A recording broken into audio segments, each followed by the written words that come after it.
To the Point with Kelly Dunn and Michael Williams. It's the mix of politics and religion. This is a decision so totally outrageous and an illustration of such radical secular ideology that I believe the entire hierarchy will oppose it every inch of the way.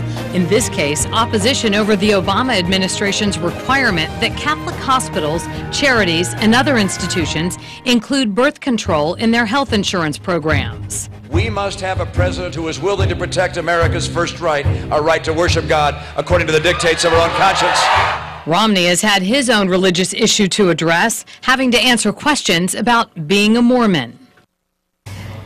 Good morning and welcome to the Point. The Constitution calls for a separation between church and state, but there's a long history of mixing the two in politics. A long history indeed. So how much of an influence and intertwining is there between religion and politics in this campaign season? Here to provide some insights, Terrell Bird, the professor of urban ministry studies at Palm Beach Atlantic University. Sir, we thank you very much for coming in. It's good to be here. Thank you. Thank you. 54% of Catholics voted for Barack Obama when he ran for president 4 years ago, of course. Now, is this birth control requirement, do you suppose, significant enough to convince people who voted for President Obama 4 years ago to vote for someone else coming up in November? I believe so. Whenever the Pope comes out, Pope Benedict comes out and uses language like grave threats, secularism in politics and culture, this is an indication that this is a very serious issue within the Catholic Church. And so, yes, I think it could prove to be very devastating.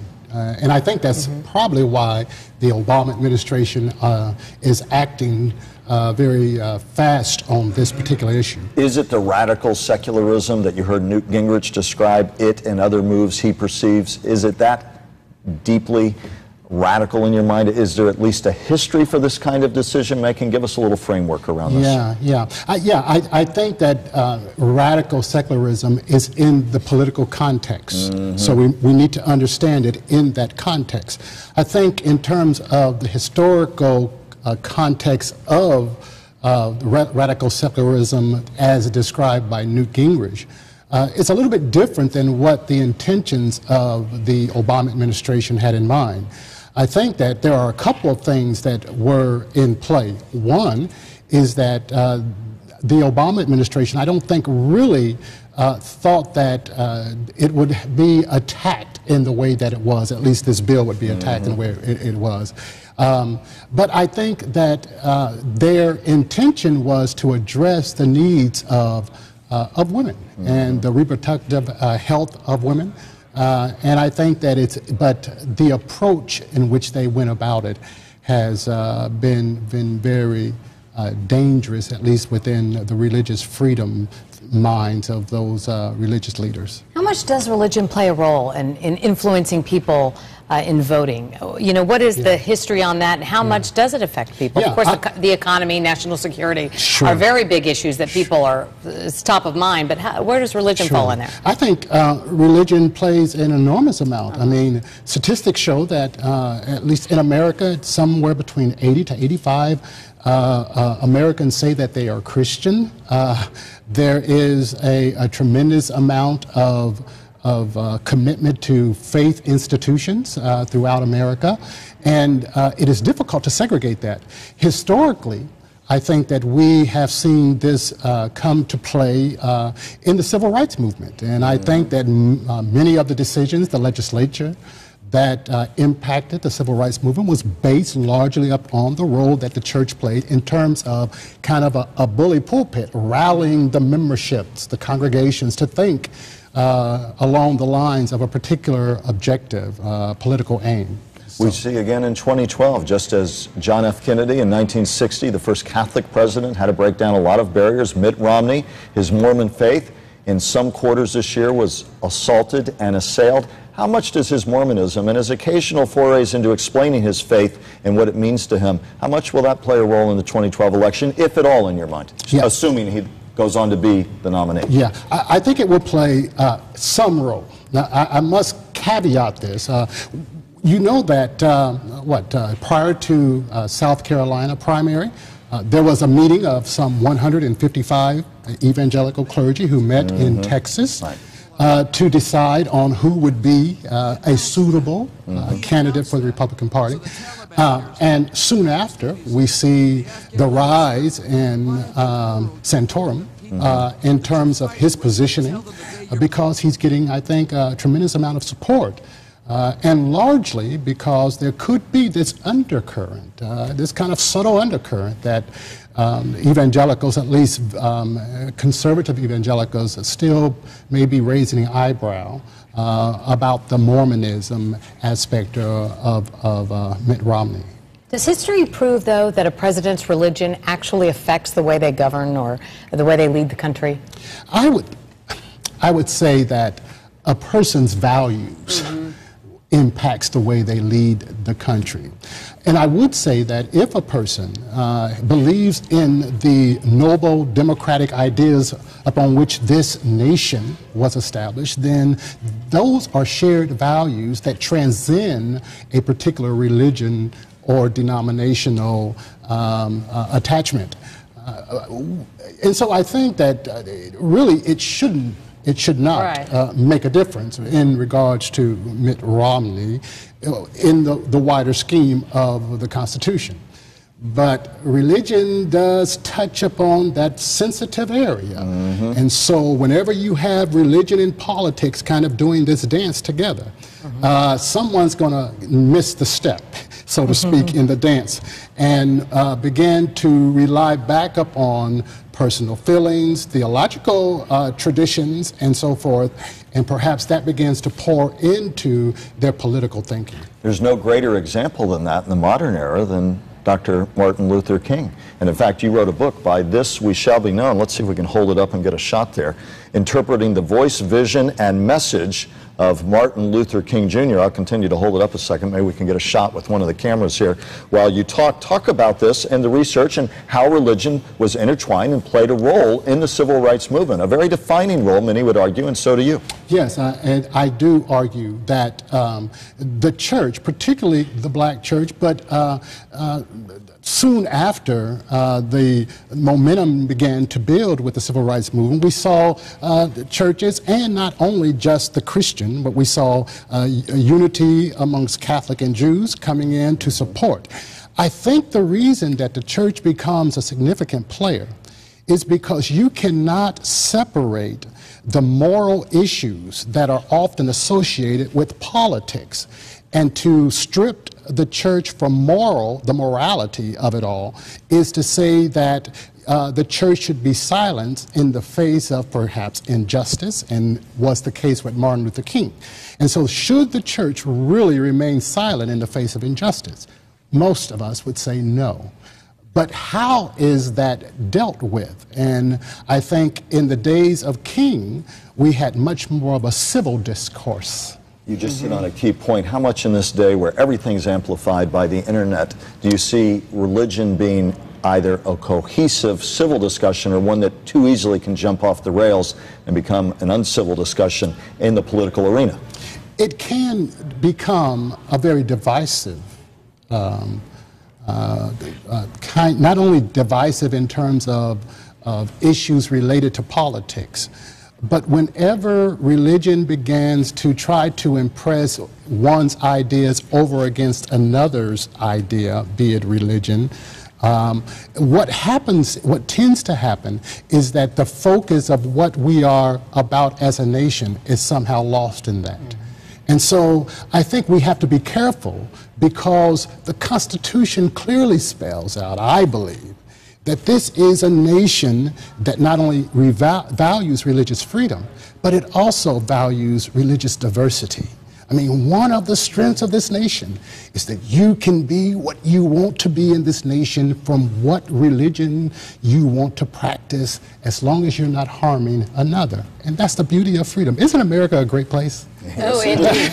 And you teach some of the young Americans. We mentioned being a professor at Palm Beach Atlantic University. Do students see this mix of religion and politics? Where do they weigh in on this? You know, what are their concerns, or where are they at this point? Okay. Yeah. They weigh in, believe me. They have their opinions, and sometimes a robust classroom. That's right, a very passionate. So, what I see today, though, is that they are a lot more reflective in terms of thinking about politics not as Republican or Democrat, conservative or liberal.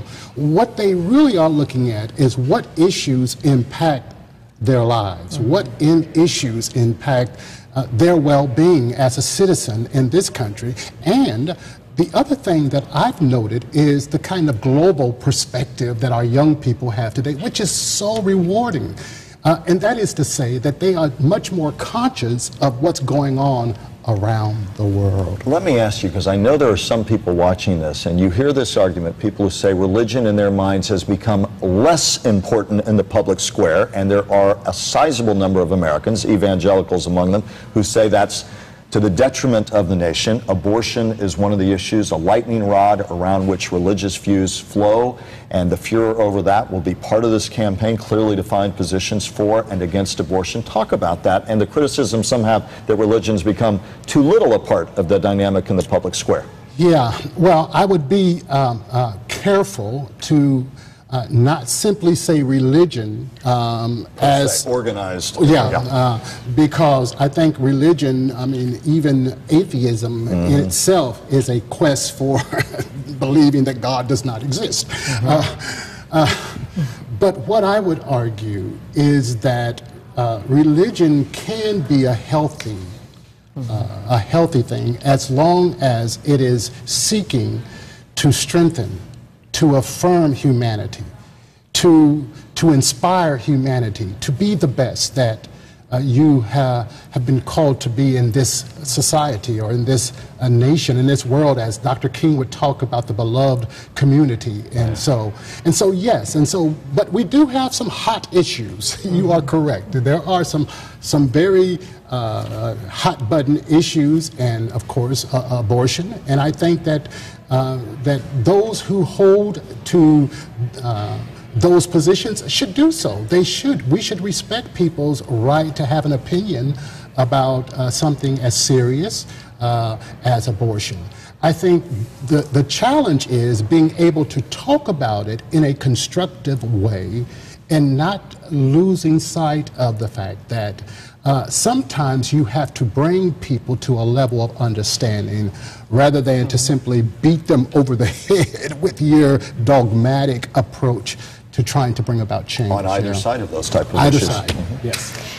Dr. Terrell Byrd, professor at Palm Beach Atlantic University and author of By This Shall We Be Known. We thank you very much for coming in today and My pleasure. sharing your thoughts and your expertise. It's good to be here. Yes. Thank you. Thank you It's so good to be much. here. Thank you. And we're back with more on To the Point right after this. Our roundtable will give us a look at behind the scenes of a presidential campaign.